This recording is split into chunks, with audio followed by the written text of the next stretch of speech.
Salam sejahtera Malaysia, terima kasih kerana menonton video-video dalam channel ini. Sebelum kita mula, jangan lupa untuk tekan tombol subscribe, share, like dan komen. Let's go! Salam sejahtera dan salam perpaduan. Berita seterusnya bertajuk PN tolak permohonan keahlian pejuang. Berita penuh. Usaha pejuang untuk mendapatkan keselamatan politik yang lebih terjamin dengan menyertai Perikatan Nasional PN gagal. Majlis tertinggi PN hari ini memutuskan untuk menolak permohonan pejuang untuk menyertai gabungan itu.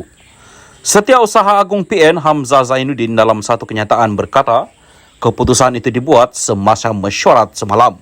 Majlis tertinggi telah membuat keputusan menolak permohonan kemasukan Parti Pejuang Tanah Air ke Perikatan Nasional, katanya dalam satu kenyataan hari ini. Hamzah tidak memberikan sebarang alasan mengapa gabungan berkenaan memutuskan untuk menolak pejuang. Kenyataan itu juga tidak menyebut tentang Gerakan Tanah Air GTA yang juga dilaporkan berhasrat untuk menyertai PN. Mesyuarat berkenaan dipengerusikan oleh Presiden Bersatu Muhyiddin Yassin selaku pengerusi PN dan dihadiri oleh Presiden PAS Abdul Hadi Awang dan Presiden Gerakan Dominic Lau. Pejuang adalah parti serpihan bersatu, parti utama dalam PN, ditubuhkan selepas Dr. Mahathir Mohamad, anaknya Mukris Mahathir, dan sekutu lain dipaksa keluar susulan langkah Sheraton 2020. Pejuang kemudian bergabung tenaga dengan Putra dan Parti Melayu sayap kanan lain untuk membentuk GTA. Walau bagaimanapun, GTA dan Pejuang mengalami kekalahan yang memalukan pada pilihan raya umum ke-15 dengan semua calon mereka kehilangan wang pertaruhan mereka. Berikutan itu berlaku perpecahan dalam Pejuang apabila Dr. Mahathir yang merupakan pengurusinya tidak sependapat dengan anaknya Mukris yang adalah presiden parti. Mahathir kemudian meninggalkan Pejuang dan menyertai Putra. Bimbang sekali lagi akan kalah teruk pada 6 pilihan raya negeri akan datang. Mukris memohon agar Pejuang menyertai PN dengan alasan ini akan membantu mengelakkan perpecahan dalam undi Melayu. Sementara itu, Hamzah dalam kenyataannya hari ini berkata, PN memutuskan untuk kekal dengan taktik PRU15 menggunakan logo PAS di Kelantan dan Terengganu serta logo gabungan itu di negeri lain. Dia juga mengumumkan bahawa Menteri Besar Kedah Muhammad Sanusi MD Nor turut mengekalkan jawatannya sebagai pengarah pilihan raya gabungan itu. Salam sejahtera dan salam perpaduan. Berita seterusnya bertajuk Dr. Mahathir, saya tak faham kenapa kerajaan begitu takut sampai tak bagi jumpa. Berita penuh.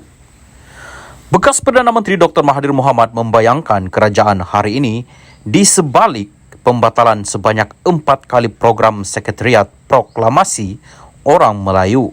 Saya tak faham kenapa kerajaan begitu takut dengan orang Melayu sampai tak bagi berjumpa. 4 kali kita pilih tempat untuk perjumpaan, tapi semua tak diberi kebenaran, katanya. Kalau mereka takut kepada saya, parti saya kalah 125 kerusi pada PRU 15. Bukan kalah sedikit, tetapi semua deposit hangus, katanya pada sidang media Jawatan Kuasa Proklamasi Orang Melayu di Kuala Lumpur hari ini. Bagaimanapun, Mahathir tidak memperincikan dakwaannya atau memberikan sebarang bukti wujudnya campur tangan kerajaan berkenaan perkara itu. Semalam, penganjur acara itu dilaporkan berkata, pengurusan lokasi kedua membatalkan tempahan pihaknya. Pihak pengurusan Dewan tidak menyatakan sebarang sebab atas pembatalan tersebut, menurut Sekretariat Proklamasi Orang Melayu dalam kenyataan seperti dipetik Free Malaysia Today.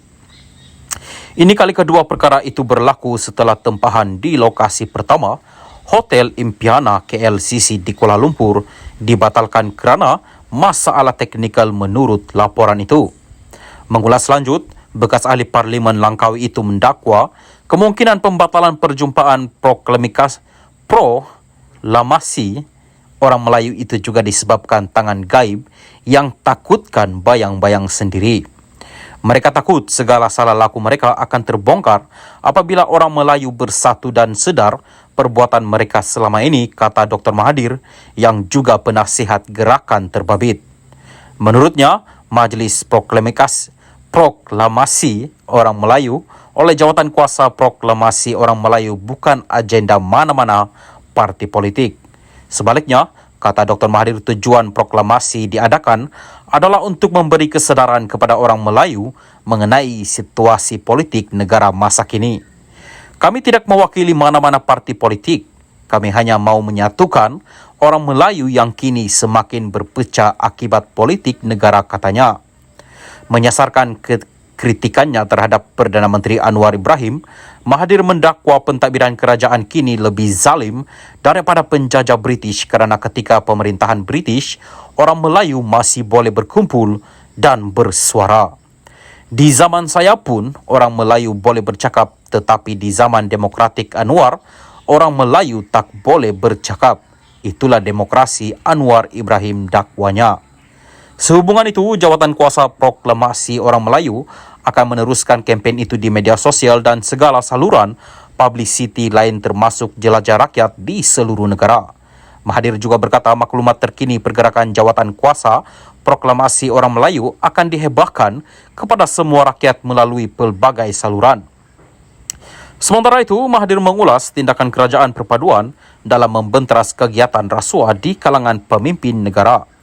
Namun saya sedikit terkilan, tindakan hanya diambil jika mereka adalah dari parti pembangkang.